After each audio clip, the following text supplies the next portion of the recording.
내일이 이제 윤석열 비상계엄 1주년 되는 날입니다. 1년이 됐는데도 아직도 단죄가 이루어지지 않고 있습니다. 참 늦지요. 왜 이렇게 늦냐? 우리가 1년을 쭉 돌아보면서 하는 과정을 보면 이제 특검으로 따지면은 특검부터 시작해가지고는 1년이 안 됐지만 그래도 이렇게까지 될 줄 몰랐어요. 왜? 바로 직위원이라고 하는 자가 있어서 가장 큰 거죠. 그래서 이번에 우리는 알게 됐습니다. 얼마나 법기술을 부리는 자들에 의해서 이 나라가 엉망이 돼 왔는지를. 그걸 확인하는 시간이었고 이제 시간은 좀 더 걸릴지언정 반드시 단죄되고 또 정의가 바로 세워질 텐데 이 과정에서 드러났던 것들을 깨끗하게 정리를 해야 그게 청소가 끝나는 겁니다. 우리가 대청소라고 하는 것은 먼저 여러분 학교 다닐 때 어렸을 때 많이 해보시지 않았어요? 먼지 털죠. 그다음에 닦지요. 그리고 끝납니까? 아닙니다. 광을 냅니다. 그렇게 해야 청소가 마무리가 됩니다. 창틀 구석구석에 있는 먼지 이거 딱 닦아가서 이거 나오면 혼납니다. 이렇게 해야 대청소가 마무리가 되는 건데 이번에 우리가 윤석열과 그 무리들 이 자들 처단하는 걸로 끝나면 그건 절대 청산이 아닙니다. 이 과정에서 지금 다 드러나잖아요. 어떤 식으로 해왔는지. 관료라고 하는 자들은 어떤 식으로 자기 보신에 연연했고 도망가고 피하고 책임 떠넘기고 했는지 우리가 봤지요. 판사라고 하는 자들이 어떻게 해먹었는지 봤지요. 이런 것들을 다 정리하지 않으면 그 의미가 없는 겁니다. 이자 붙여서 받아야지요. 그래서 이번에 검찰, 법원, 경찰, 군 그리고 언론 다 들여다봐야 합니다. 청산해야 됩니다. 일단 지난 1년은 윤석열이 얼마나 무능하고 게으른 자였는지 그리고 사악한 자였는지를 증명하기에는 충분한 시간이었다. 이렇게 봅니다. 이런 자였어. 우리는 다 알았지만 그게 다 드러나잖아요. 본인이 감추려고 해도 드러나고 본인 스스로 이야기하고 어떻게 해서든지 자기 살려고 부하한테 책임을 떠넘기고 말하다 보면 자기가 자기 사실을 털어놓고 너 그때 그렇게 내가 오자마자 술 마시고 막 그랬잖아 이러면서 그랬어? 너 그렇게까지 마셨니? 우리가 알게 되잖아요. 지금 왜 재판이 늦어지는지 저는 참 이해가 안 가요. 그런데 와서 얘기하는 거 보면은 헌재 탄핵부터 그런 이야기를 쭉 했어요. 이것은 일회성 경고성 계엄이었다. 그러면 그게 앞뒤가 맞아야 되잖아요. 경고성 계엄이라고 하는데 그러면은 국회에서 해제하는 것은 막지 말아야죠. 그거를 해제를 못하게 하기 위해서 추경호를 동원해서 국민의힘 의원들 국회에 못 들어가게 하고 그리고 경찰에게 국회로 넘어가는 국회의원들 월담하는 국회의원들 다 잡아들여라 이렇게까지 지시했다는 사실이 조지호 전 경찰청장 법정 증언을 통해서 밝혀졌어요. 그래놓고 뭐가 저렇게 뻔뻔하고 악랄한 자입니다.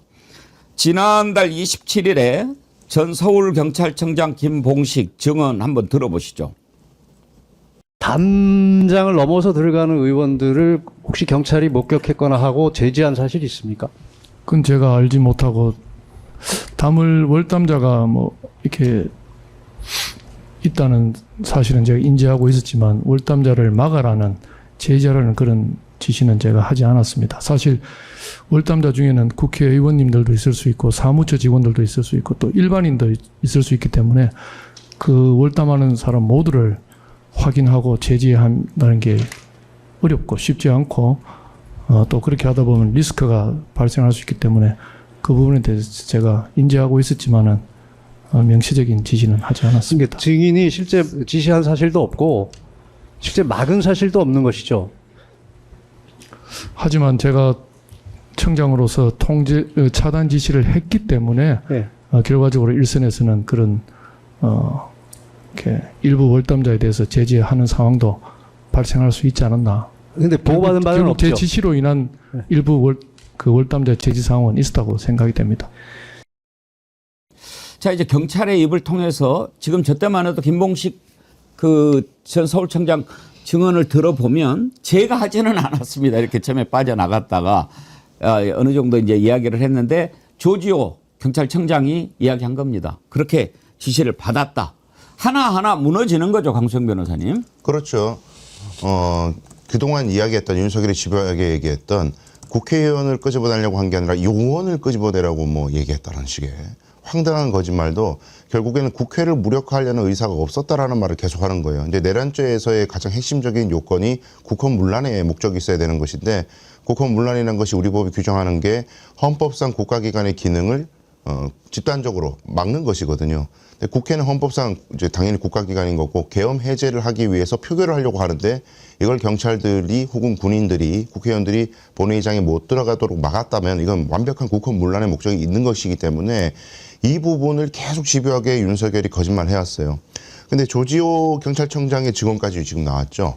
결국에는 월담하는 의원들을 체포하라는 지시를 윤석열이 했다.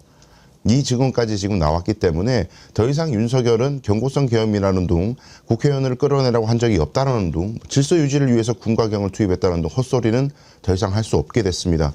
근데 제가 이제 경찰 측에 지금 증언들이 이제 나오고 있는 것에 대해서 약간의 회한도 좀 느껴지는 것은 처음에 임정주 그 경찰청 경비국장이라는 사람이 나와가지고 자기가 건의를 했다고 그랬어요.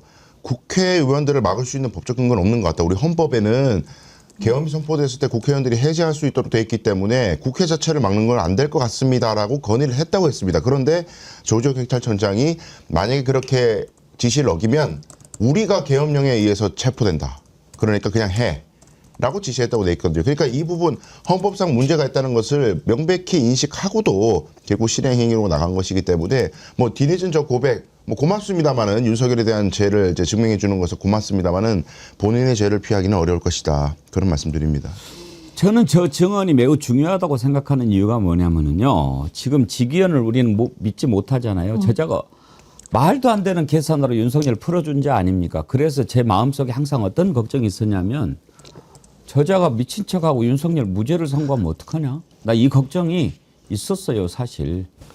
그것도 얼마 전까지 있었어요. 그런데 지금은 조금씩 안도합니다. 왜? 직위원조차도 어떻게 할 수 없는 증언들이 터져 나오고 있으니까. 자, 그러면 김성환 평론가님, 아무리 직위원이가 무죄를 주고 싶어도 아니 이렇게 지시를 밝히고 윤석열 주장을 배척하는 증언이 나오면 직위원도 무죄 주고 싶어도 못 주는 거 아니겠어요? 당연하죠. 지금 직위원이 어떻게 재판하는지를 온 국민이 다 지켜보고 있잖아요. 근데 저는 그자가 무죄 줄 것 같다는 생각을 했거든요.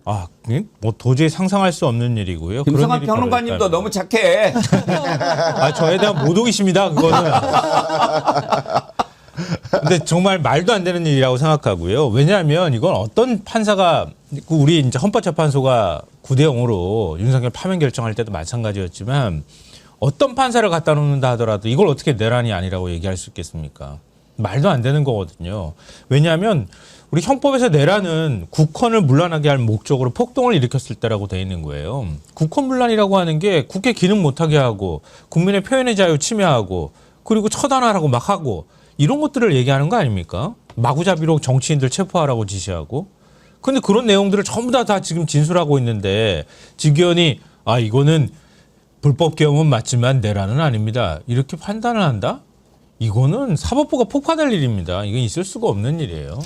저는 직위원 부장판사가 본인의 그 내란 우두머리 관련한 첫 재판 기록을 꼭 다시 한번 보시기를 바랍니다. 당시 윤석열이 뭐라 그랬냐면 국회 봉쇄에 대해서 난센스다. 엄연히 들어갈 수 있는 민주당 대표가 담 넘는 사진 찍는 쇼를 하는 것도 딱 찍혔다. 쇼라고 언급을 했습니다. 근데 조지호 경찰청장 발언을 들으면 분명하게 윤석열은 정치인들이 월담하는 것을 막으려고 했고 체포하려고 했고 결국은 국헌 문란 목적의 국회 봉쇄가 있었다는 것이 확인되었고 중요한 것은 재판부 앞에서 이렇게 뻔뻔하게 가증스러운 거짓말을 했었다라는 재판 기록 꼭 다시 봐야 된다는 생각이 들고요. 두 번째로 사실 헌법재판소 탄핵 심판할 때도 당시에도 윤석열은 국회 봉쇄가 없었다는 식으로 주장을 했습니다. 그러면 탄핵에 이르러서 이제까지의 과정을 그리고 특히나 윤석열이 구속에서 풀려났던 것 그리고 구속에서 풀려나서 내란 우두머리 하면 이제까지 재판받는 과정에서의 행보를 쭉 다 보시고 국민 여론을 보시고 그리고 판단을 내려주셔야 한다고 봅니다. 제가 좀 나쁜 사람 같아요. 이렇게 막 그 여러분이 슬슬 이 악한 것들을 조금씩 알아가는 것이 왜 이렇게 좋죠? 근데 제가 좀 너무 당해서 그래요. 상식선에서 생각하면 안 되는 자가 윤석열이거든요. 윤석열은 입에 상식을 얘기합니다. 맨 처음 시작할 때부터 본인이 공정과 상식이 있다고 얘기를 했어요. 근데 여러 차례 제가 이제 말씀드렸으니까 우리 정어리원들은 다 아시겠지만 윤석열 수법이 이래요. 상식이라고 하는 것을 모르는 자가 아니더라고요. 그러니까 본인이 상식에 안 맞는 일을 일단 해요. 그래 놓고 나중에 따질 때 생각해 보세요. 상식적으로 이렇게 할 수 있겠습니까? 그렇게 얘기를 해요. 아주 나쁜 자죠. 어? 상식이 뭔지를 모르면서 제가 또 아직 점심시간 전이니까 어떤 자가 길에다 똥을 싸요. 한가운데. 근데 예를 들어서 정상인지 뭔지 구별을 못하는 자가 싸면 그건 뭐 어떻게 할 수가 없어요. 근데 거기다 싸면 안 된다는 것을 알면서도 싸면 그거는 문제가 있는 거죠. 이거 들여다봐야죠. 최근에 실제로 그런 그 뉴스도 있습니다. 충청남도 공주인가? 어디 지역에 그 목욕탕에 계속 변을 그렇게 두고 갔던 자가 잡혔어요. 그럼 뭔가 의도를 갖고 하는 거죠. 근데 결국은 여러 번 그렇게 짓을 저지르니까 그 탕 내는 CCTV가 없지만 그게 발견된 것과 출입한 사람들을 이렇게 확인을 해봐가지고 범인을 특정을 하게 된 경우가 있는데 그뭔가 의도가 있는 거죠. 예를 들어서 그 목욕탕에 이제 뭐 피해를 주기 위한 뭐 그런 방법이겠죠. 이런 식으로 해왔던 거예요. 그런데 본인이 살기 위해서 이것은 뭐 내가 내란을 일으킨 게 아니고 그냥 질서를 유지하기 위해서 경고성으로 이렇게 말을 했단 말이에요. 이걸 누가 믿겠냐고요. 지금 조조 청장이 증언했지만 그때 당시 생생한 녹음도 우리가 들은 바가 있어요. 그때 국회 경비대장이 막 그 뭐 안절부절하는 것 기억하시죠? 다시 한번 들어보시겠습니까? 그 저는 다 모든 문을 다 지켜요. 그 국회 그 모든 문을 그러니까 아무도 들어오지 못하도록 차단하란 말입니까? 완전 차단하세요. 국회 경비대하고 같이 수비하면서 예. 그 들어온 사람은 못 들어오게 완전히 금다. 그 국회의원도 누구도 네, 누구도 누구도 지금 의장님은 지금 잠시 들어오는 걸로 지금 돼 있는 것 같은데 의장님 입장도요? 다 마찬가지입니다. 일단 금단하고 있어요. 금단하고. 아니 지침이 아니고 저희 국회는 의장님 관할인 지역인데 예. 그리고 아시다시피 헌법상 국회의원들이 모여야 계엄 해제권을 본회의 열어서 할 수 있지 않습니까? 이거를 막으시는 행위는 나중에 크게 문제가 되실 거예요. 네네. 우선은 의장실에 의장님 직속하는 수석들하고 몇 분은 들어갈 수 있게 해주시고 일단 예. 제가 그 지침을 좀 받겠습니다. 좀 이해해 주십시오. 들어오는 사람들은 차단하라라는 지침이 일단 내려왔습니다. 국회를 보호해야 되는데 누가 명령을 내린 겁니까? 서울청입니까? 네, 그렇습니다. 저도 막을 겁니까? 아이고 부장님 예. 할 말이 없습니다. 생생한 녹음이 다 있습니다. 거짓말을 해도 다 드러납니다. 이제 누가 지시를 내렸는지만 밝히면 되는 겁니다. 그건 잘해야 됩니다. 우리가 지금도 5.18 광주 민중항쟁 발포 책임자가 누군지 모릅니다. 그 자들 다 죽어버렸지만 그걸 밝혀내야죠. 누가 내렸는지. 우리는 알잖아요. 곽종근, 이진우 전화 직접 받았잖아요. 문짝을 부수고라도 끄집어내라. 누가? 윤석열이가. 자, 그러면 이제 윤석열이 거짓말한 것이 드러나고 있다. 윤석열은 거짓말이다. 이것은 뭐 그냥 워낙 확실한 거니까 더 얘기할 것도 없고 이제 왜 그랬을까를 한번 좀 생각을 해봐야죠. 지금 점점 드러나는 것은 김건희 때문에 그랬다라는 것 하나는 분명하고 또 하나는 그런 얘기를 했다고 그래요. 이제 이재명 한동훈은 끝이야. 이재명 한동훈을 정리하기 위해서였을까? 라는 것 이거를 지금 찾아내야 될 텐데 분명히 그 이야기를 했죠. 뭐 군인들 이렇게 불러가지고 내가 총살당하는 한이 있더라도 다 쓸어버리겠다 뭐 이런 이야기도 하고 그렇게 했는데 일단은 비상대권이라고 하는 얘기를 하면서 계엄을 일으킬 준비는 분명히 진작부터 했었고 왜 그랬을까 하는 건데 김성환 평론가님, 김건희 지키기 위해서 김건희 지키는 것은 그것도 김봉식 청장이 증언한 바가 있어요. 그때 헌재에선가 아주 지극히 개인적인 이유라고 생각을 했다라고 하잖아요. 그 부분 한번 들어보고 갑시다. 비상계엄을 선포할 수밖에 없는 이유를 주로 설명한 거잖아요. 그러면서 개인적인 가정사도 얘기한 것은 맞지만 이 자리에서 말하고 싶지 않다 이런 말씀이신가요? 예. 이거는 이제 비상계엄을 왜 선포하게 됐는지 이유와 동기와 관련돼 있기 때문에 온 국민이 지금 혼란스러워하고 있고 왜 도대체 이런 비상계엄을 선포했는지 궁금해합니다. 비록 개인적인 가정사라고 얘기했지만 지금 이 자리에서 말해줄 수 없나요? 아니 그런 부분이 뭐 지금 뉴스에 나오고 있는 그런 부분과는 좀 전혀 결이 다른 부분들입니다. 특검이라든지 이런 부분하고는 전혀 관련이 없는 부분들입니다. 관련은 지극히 개인적인 대통령님 지극히 개인적인 부분이라고 저는 그 당시 느낌을 받았습니다. 그때도 제가 패널들께 지극히 개인적인 건 뭘까요? 물어봤는데 그때도 A+ 학점 받으신 분이 없었어요.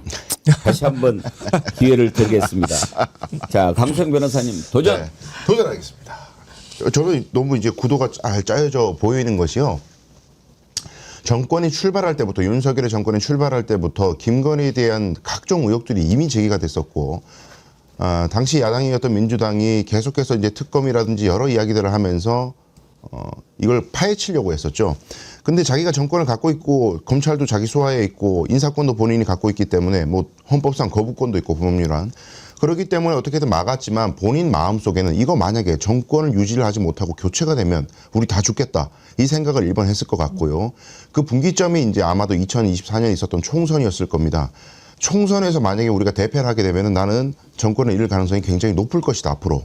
게다가 우리가 키워가지고 바지 사장으로 세우려고 했던 한동훈이 우리를 배신했기 때문에 우리를 정상적으로 지켜줄 수 있는 어떤 존재도 없을 것이다 라는 두려움에 엄습하다가 결국 이제 명태균이라는 자가 계속해서 뭘 폭로하겠다고 이야기를 하면서 압박을 해오고 그러다 보니 김건희 입장에서는 이제 박성재 법무부 장관에게 텔레그램을 보내면서 계속 체크를 해왔던 것이죠. 도대체 검찰은 의지가 뭐냐? 뭐 때문에 이렇게 하냐? 누구 의지로 자꾸 이렇게 수사를 자꾸 파냐? 어디까지 수사했냐? 계속 보고를 받았다는 거 아니에요? 그러다 결국 마지막에 명태균 수사보고서를 창원지검으로부터 이제 창원지검에서 작성한 수사보고서를 김건희가 박성재로부터 받았다는 겁니다. 언론에서는 그게 상부에 지시했다고 했지만 그게 상부가 김건희 이미 드러났고요. 그러면 여기까지 종합해보면 11월 작년 이제 계엄 한 달 전쯤에 이제는 검찰에서도 이 사건을 묻어주질 않고 끝까지 파헤치려고 하는구나. 명태균은 황금폰을 깐다고 하고 이러니까 이제는 계엄이 아니면 더 이상 이 수사를 막을 수가 없다라는 절박한 마음에 12월 초에 계엄을 단행했다. 이건 뭐 지극히 뭐 타당한 추론 아니겠습니까? 예. 자, 두 번 말씀 듣기 전에 우리 애청자님들 반응을 좀 소개를 할 테니까 이분들보다 더 근접한 답을 내놓으셔야 되겠죠. 지대장님, 큰 줄기는 영구 집권이고 건의의 사법 리스크 처리, 성렬이의 무한 음주 이것이 오로지 계엄의 목적으로 보입니다. 정필성님, 개인적인 가정사라면 윤석열이가 김건희도 처리해서 공소권 없음을 만든 다음에 영구 집권 정리 끝 아닌가요? 그러니까 자. 가정사라고 네. 하면 근데 가정에 윤석열 김건희 둘밖에 없잖아요. 가정에 토리를 위해서 계엄했겠습니까? 걔 때문에 계엄했다. 그러고도 남을 짝이 났지만 네. 뭐 좀 아니겠죠. 네, 그리고 둘 중에 하나죠. 이유는. 네. 예. 부산이 대인님, 학점 박하게 해주는 백 교수님. 제가 학점이 좀 박하다고 생각하십니까? 저는 왜 그러냐. 여러분들 수준을 생각해서 그러는 겁니다. 우리 정어리 의원님들 보시기에 아닌 것 같다 이렇게 생각하시니까 제가 그런 거예요. 자, 전혜원 원장님. 저는 이제 전두환을 벤치마킹 하는데 전두환의 그 구태타는 벤치마킹 하되 전두환처럼 쉽게 물러나는 게 아니라 나는 영원히 왕도를 타면서 집권을 계속하겠다, 독재를 하겠다. 이게 같이 결합되어 있다라고 보는데요. 전두환 같은 경우에는 군세력을 통해서 곳곳을 장악했잖아요. 윤석열 같은 경우에는 집권하자마자 검찰의 하나처럼 불릴 수 있는 본인들의 친윤 검사들을 내어서 심지어 각 조직을 다 점검을 했었거든요. 그런 점이 하나, 전두환 벤치이 막힘이라고 보고, 두 번째로 비상대권 있으니까 총살당하니서 싹 쓸어버리겠다 할 때 제가 이 시점에서 윤석열이 자주 했던 말을 보니까 반국가 세력이라는 말을 굉장히 자주 했었거든요. 그래서 전두환은 실패했지만, 그리고 5.18에 대해서 여론을 진압하는 게 실패했지만 나는 간첩서를 내세워서 이 사람들이 싹 진압하겠다 이런 생각이 듭니다.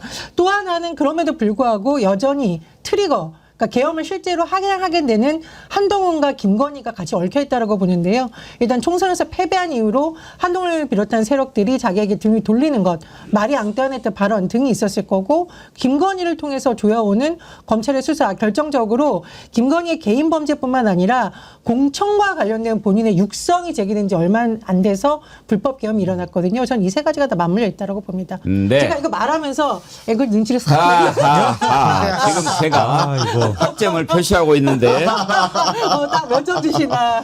비공개입니다. 아니 주눅 들어서 방송을 못 하겠어요.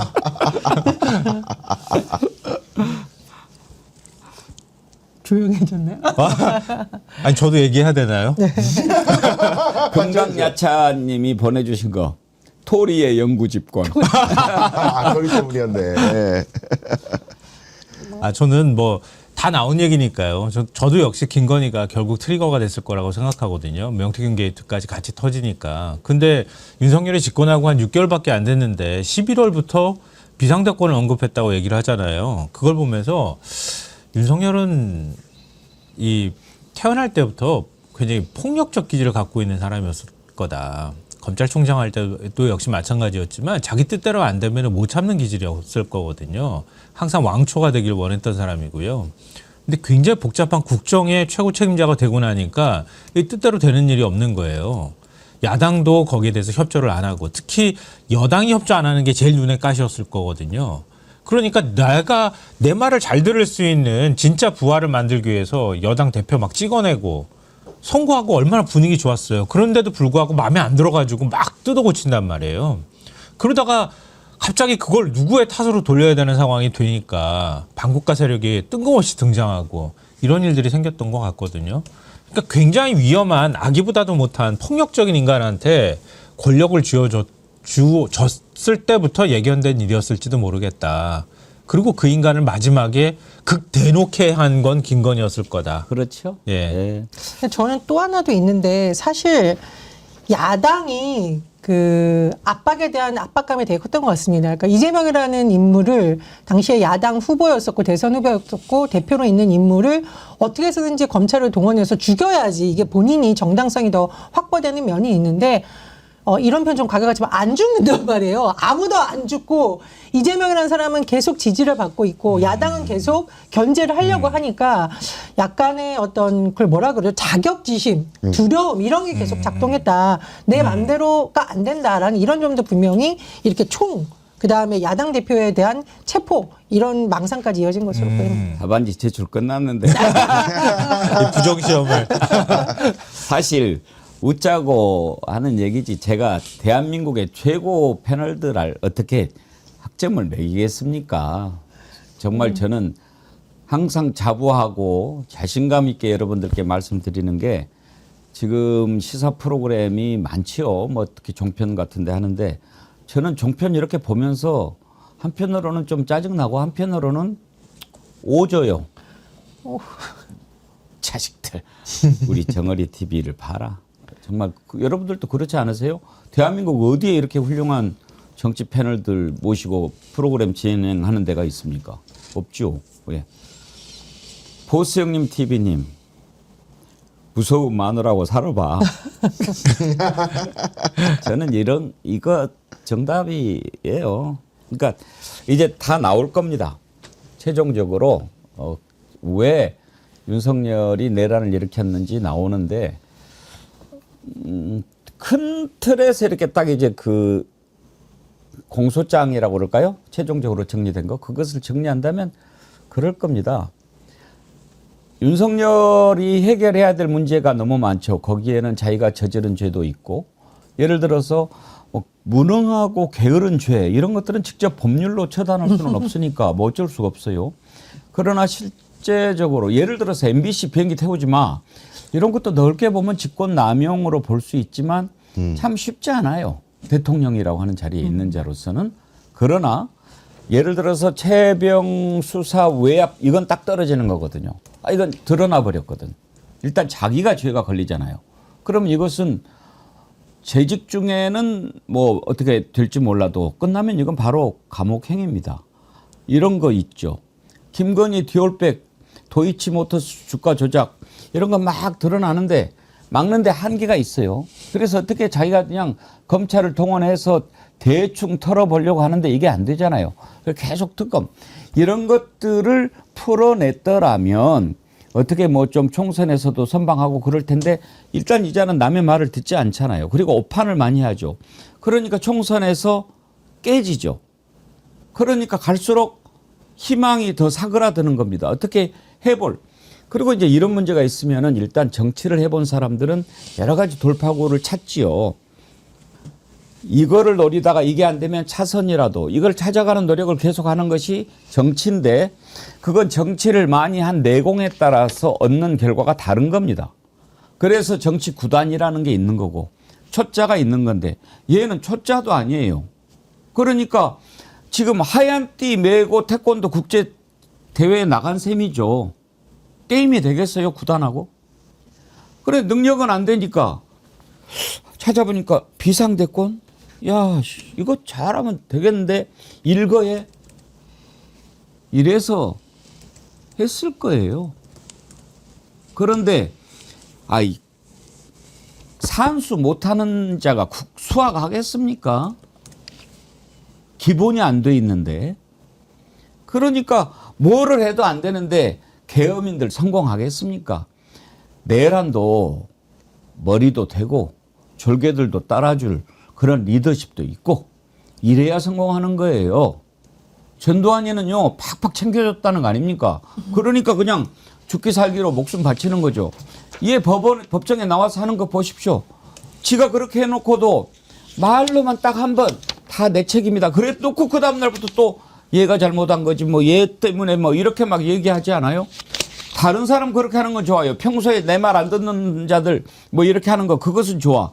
그런데 오로지 자기를 위해서 목숨 바치고 죽기 살기로 따라왔던 충암고 후배 여인영을 수사의 숫자도 모르는 놈 이렇게 하면 그거 꼭지가 돌지 안 돌겠어요?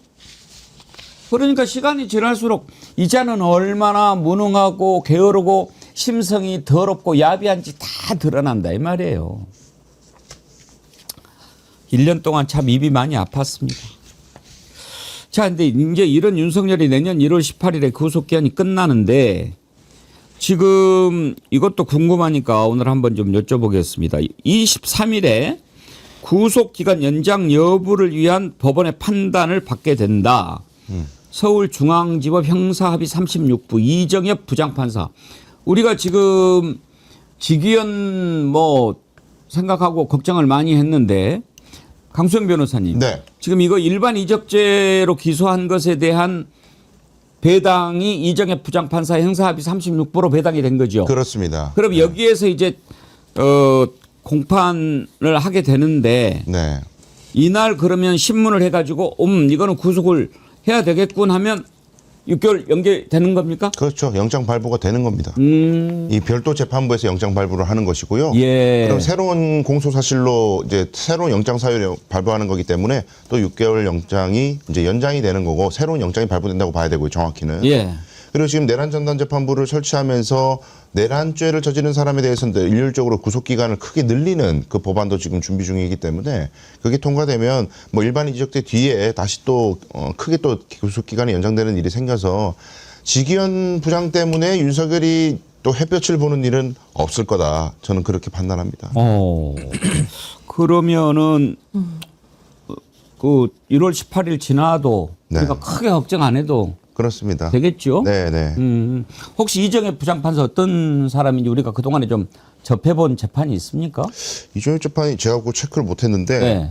그 지금 일반 이적죄 신문을 할 때 지금 이제 힌트를 얻을 수 있는 것은 공판기를 굉장히 촘촘히 잡겠다고 예고를 했어요.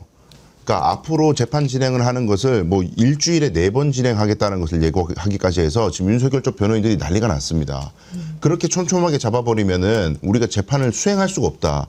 방어권이 침해되기 때문에 변론 준비를 할 수가 없기 때문에 재고해달라고 하는데도 요지부동이에요. 나는 무조건 이렇게 하겠다. 굉장히 강하게 밀어붙이고 있거든요. 그러니까 타협이 없다라는 거죠. 지기현 부장하고 비교해보면 지기현 부장 같은 경우는 언제까지 끝내겠다고 예고해놓고는 변호인들이 막 이의 제기하면 다 받아주고 그래가지고 결국 일주일에 한 번 할까 말까 재판을. 그런 식으로 하다가 지금 이날 이때까지 늦어진 거 아니겠습니까? 근데 이정현 부장은 아예 재판 시작 단계에서 첫 공판기일이 열리기도 전에 계획을 밝힌 거예요. 예. 나는 이렇게 해서 스케줄 이렇게 딱 하겠다. 그러니까요. 네, 그러니까 이거는 지기현 부장하고 전혀 다른 성격의 재판하겠다는 것이 보이는 거죠. 그러니까 김수환 평론가님, 저도 지금 이정현 부장판사를 잘 모르지만 내년 1월 12일부터 정식 재판을 진행하고 내년 1월엔 주 2회, 2월에는 주 3회, 3월부터는 주 4회 하겠다. 기대할 만하지 않나요? 네, 맞습니다. 지금 이 내란 재판 신속하게 안 한다고 하는 비판들이 굉장히 많잖아요. 이런 상황에서 다른 재판부의 경우에는 재판을 좀 속도감 있게 진행을 하거든요. 그러니까 역시 이 사건도 마찬가지로 이 이정현 부장판사도 말씀하신 것처럼 아예 속도감 있게 재판을 진행하겠다 이렇게 얘기를 한 상황이어가지고 조금 좀 기대할 만하다라고 생각하고요. 더군다나 지금 이게 북한에 드론 보내고 충돌을 조장한다고 하는 거잖아요. 그러니까 일반 이적죄로 기소를 했던 그 당사자라고 하는 군 관계자나 이런 사람들 보면 지금 드론 작전 사령관 빼고는 다 구속됐어요. 그러니까 드론 작전 사령관이 관련된 혐의를 어떻게 어느 정도 입증을 했는지는 모르겠지만 그렇기 때문에 일반 이적죄로 윤석열을 재구속하는 부분에 있어서 크게 문제가 없을 수 있겠다. 그러니까 크게 걱정하지 않아도 된다고 보고요. 그럼 만약에 여기서 영장을 기각하면 어떻게 되겠습니까? 윤석열 풀려난다는 얘기거든요. 물론 다른 수단을 또 강구할 수는 있겠지만 그러면 또 사법부에 대한 비난이 어마어마하게 쏟아질 겁니다. 그거 아마 감당하기 쉽지 않을 거라고 봅니다. 그리고 혐의의 중대성이나 이런 거 봐도 뭐 말도 안 되는 거고요. 예. 뭐 일단은 지기현 재판부도 바뀔 가능성이 있다는 기사가 나오는데 그것도 궁금하니까 한번 강수영 변호사님 여쭤볼게요. 지금 법안 심사 소위에서 나온 걸 보면 내란 전남 재판부 항소심부터 하는데 네. 1심도 바꿀 수도 있다 이런 게 있더라고요. 네, 뭐 설치를 했을 때 법을 어떻게 만드는지에 따라서 다른데 예. 문제는 1심 재판부를 지금 변경하게 되면은 선고를 못 합니다. 근지간에 소송을 선고를 하지 못하고 재판부 변경을 하면 변론 갱신 절차를 거쳐야 되기 때문에 새로운 판사가 다시 이제 변론을 갱신할 때에 변호인에게 의견을 물어요. 자, 변론 갱신을 하는데 기존 진행됐던 재판에 대해서 어떤 이의가 있습니까? 이렇게 묻게 돼 있어요, 절차상. 이때 만약에 윤석열 쪽 변호인이 온갖 걸 트집을 잡아가지고 어쩌고 저쩌고 막 이의를 제기하잖아요. 그러면은 바뀐 판사가 많은 것들을 다시 해야 됩니다, 심리를. 그럼 굉장히 늦어지는 거예요. 그래서 민주당에서도 이야기하는 게 1심을 제외하고 항소심부터만 한다는 얘기가 지금 선고가 임박한 상황에서 내란 전담 재판부 때문에 이게 또 지연이 돼가지고 또 구성 기간이 만료되냐 안 되냐 이 논란에 휩싸이지 않아야 한다. 그래서 1심 재판을 일단 그대로 두고 항소심부터 하겠다는 전략인 걸로 보입니다. 네. 그래요. 내란 전담 재판부는 사실 진작에 설치했다면 좋았을 텐데 요즘 애들 많이 아쉬워합니다만 항소심이라도 확실하게 이렇게 하면 좀 반드시 가지 않겠어요? 그렇습니다. 이제까지 재판부에서 국민들이 되게 속상했었는데 물론 이제 1심에서 결론이 잘 나기를 간절히 바랍니다. 그럼에도 불구하고 제대로 된 재판 결과가 안 나온다면 그런 수순으로 가야 되는 거고요. 지금 일단 그 앞에서 이제 윤석열의 구속기한 연장이 최대 관심사이잖아요. 어쨌든 민주당에서 내란 전담 재판부 설치법이 만약 4일 본회의에서 통과가 되고 대통령이 이걸 공포하면 장장 12월 23일 일반이적 혐의 재판부에서 구속기간 연장 여부 심사하기도 전에 윤석열 기간이 기존의 6개월에서 1년으로 연장될 가능성이 있습니다. 그래서 민주당에서는 만에 하나의 사태에 대비해서 제도적인 걸 계속하고 있고요. 제가 꼭 말씀드리고 싶은데 윤석열이 구속에서 풀려났을 때 지기현 재판부의 판단으로 인해서 국민들이 어떤 꼴을 지켜봤는지를 꼭 한번 상기를 시켜드리고 있습니다. 반바지 입고 아크로비스타 상가 거슬리는 거 언론에 포착됐었고요. 전황이라와 같이 그 음모론을 부추기는 영화를 봤습니다. 그리고 재판에 제대로 성실하게 응하지도 않았습니다. 만약에 이번에도 풀어준다, 이거는 재판받지 말라라는 소리거든요. 재판부에서 이런 국민적 여론, 윤석열의 행토도 꼭 참고해 주셨으면 좋겠습니다. 이제는 정의가 바로 서고 불의가 처단되는 그런 때입니다. 참 그동안 얼마나 억울했던 사람들이 많았습니까? 그런 사람들이 하나 둘 이제 무죄로 이렇게 풀려나는 그런 것들을 보면서 요즘에 그나마 위안을 많이 받고 또 그냥 혼란의 와중에 어떻게 해서든지 막 자기 한 자리 챙겨보고 또 뭐 대충 명예전역 하려고 했던 사람들 어디가 뭐 붙잡혀가지고 다시 강등되고 이러는 거 보면서 그래 이렇게 좀 정의가 바로 서야지 그런 생각이 들었는데 우리 그 좋아하는 백금열 선생 있잖아요. 백금열 선생도 무죄를 받았더라고요. 참 너무 기쁜 소식이었어요. 이따 1부 끝날 때쯤 전화 연결해가지고 한번 기분이 어떠신지 물어보도록 하겠습니다.